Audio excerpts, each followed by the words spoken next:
متى ستنضم إلى صفوف المصلين وستكون من الذين هم على صلاتهم دائمون، وستكون من الذين هم على صلاتهم يحافظون؟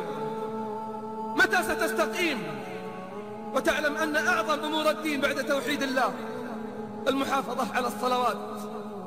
في الحديث قال النبي صلى الله عليه وسلم: كان حقا على الله من لقى الله وهو يحافظ على هذه الصلوات أن يدخله الجنة.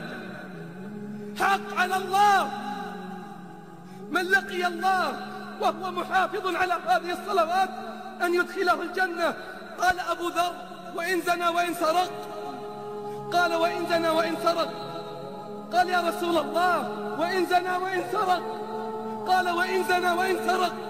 فأعادها في الثالثة فقال صلى الله عليه وسلم: رغم أنف أبي ذر. 5 صلوات من أداهن حيث ينادى بهن كن له نورا وضياء وبرهانا يوم القيامة، ومن ضيعهن فلا يلومن إلا نفسه، ومن ضيعهن فلا يلومن إلا نفسه. أطلت عليكم، لكن الحديث خطير والقضية مهمة. أبناؤنا يموتون على غير صلوات، بل حتى الشيب تهاونوا في أدائها. مات رجل في 70 من عمره منذ فترة ماضية، سألونا: نصلي عليه أم لا نصلي؟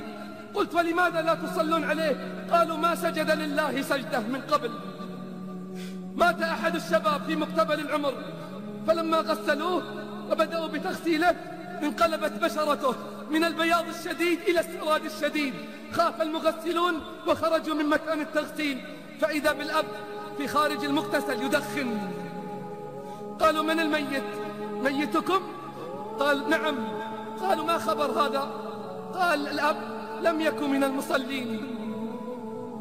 قلنا: خذوه أنتم غسلوه وأنتم كفنوه. وما ظلمهم الله ولكن أنفسهم كانوا يظلمون.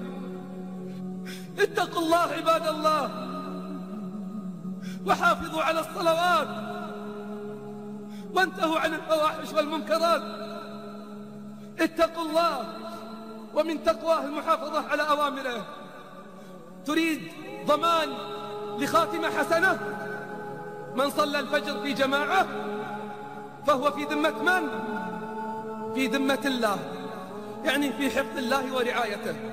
زاد أهل العلم قالوا معناه أنه إذا مات من يومه دخل الجنة. مروا أبناءكم بالصلاة ل7، اضربوهم عليها ل10. اصنعوا لنا أبطال، اصنعوا لنا رجال، اصنعوا لنا أمهات عابدات. لا بد من صنع الرجال، ومثله صنع السلاح. وصناعة الأبطال علم علمه أولو الصلاح. من لم يلقن أصله من أهله فقد النجاح. لا يصنع الأبطال إلا في مساجدنا الفساح، في روضة القرآن، في ظل الأحاديث الصحاح. شعب بغير عقيدة ورق يدريه الرياح. من خان حي على الصلاة يخون حي على الكفاح. والله لو أن القلوب سليمة لتقطعت ألما من الحرمان، ولكنها سكرى بحب حياتها الدنيا، وسوف تفيق بعد زمان.